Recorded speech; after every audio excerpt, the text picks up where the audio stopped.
Assalamualaikum warahmatullahi wabarakatuh. Anak-anak sekalian, kita lanjutkan pembahasan materi statistikanya. Kita akan mencoba mengupas tentang uji lanjut ANOVA ya pada hari ini.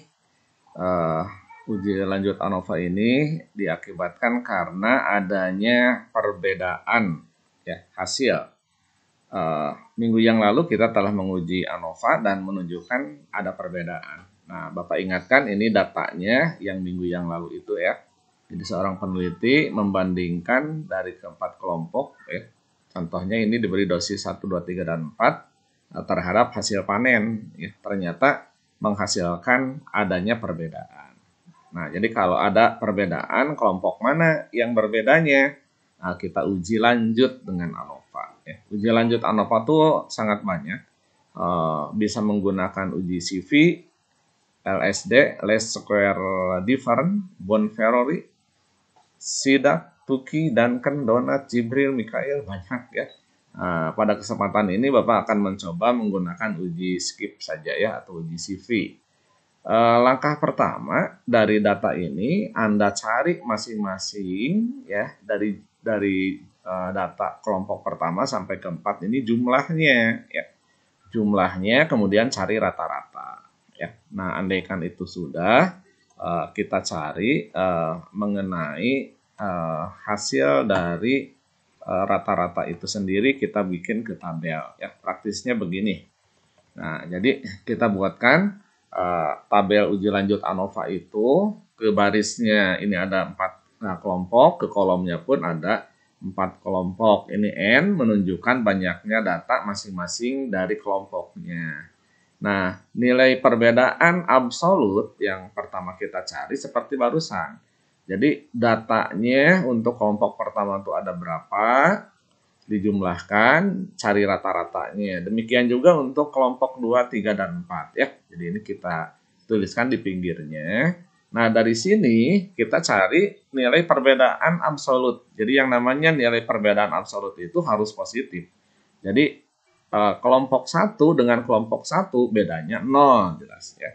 Kalau 0,57 ini diperoleh dari mana? Nah, ini diperoleh dari perbedaan kelompok ke-1 7,6 dan kelompok kedua 8,17. Jadi kalau kelompok satunya 7,6 dikurangi 8,17 itu negatif ya. Tapi negatifnya tidak kita ikut sertakan, ambil positifnya karena di sini perbedaan absolut.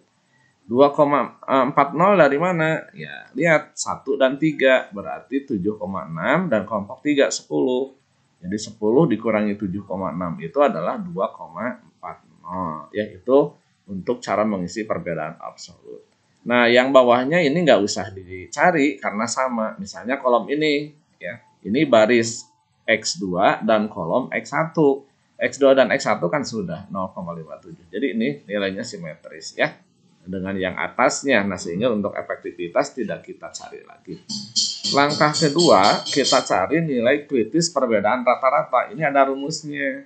Nilai kritis perbedaan rata-rata IJ, artinya I itu dan J itu adalah kelompok yang dibandingkan. Jadi kalau apakah kelompok 1 dan kelompok 2 ini ada perbedaan, nah itu berarti kita membandingkan kelompok 1 dan kelompok 2 ya. Nah, jadi kita masukkan K kurang 1.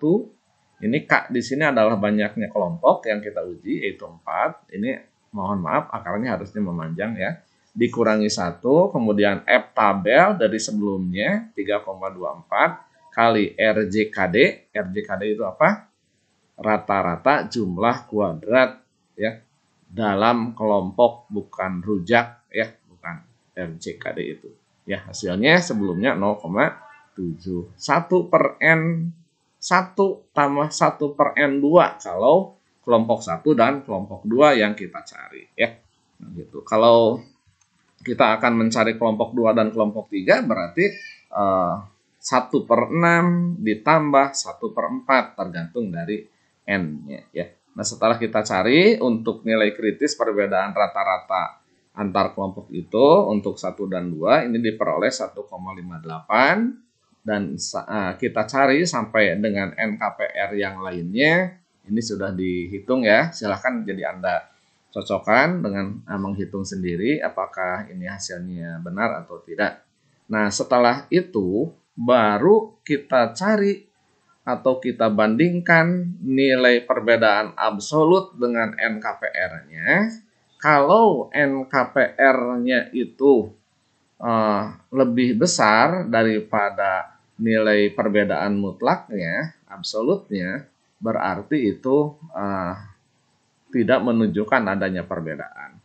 Sekali lagi, kalau Bapak balikan, ya, kalau nilai perbedaan antar kelompoknya, nilai absolutnya ini lebih besar daripada NKPR-nya, berarti itu ada perbedaan. Contoh konkretnya 0,57, ini kan 1 dan 2 tuh. Bandingkan dengan NKPR-nya 1 dan 2 tentunya, jangan melihat NKPR yang lain.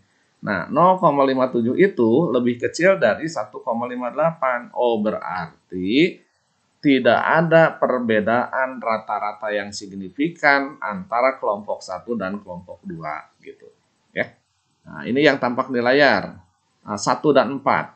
1 baris ke 1 kolom 4 0,80. Ini NKPR-nya 1,68. 1,65 ya. Nah, berarti si 0,80 ini lebih kecil ya dibandingkan dengan 1,65. Nah, jadi tidak ada perbedaan juga. Tapi kalau 1 dan 3 ini 2,40 ya. Sedangkan NKPR untuk 1 dan 3 itu ini adalah 1,75.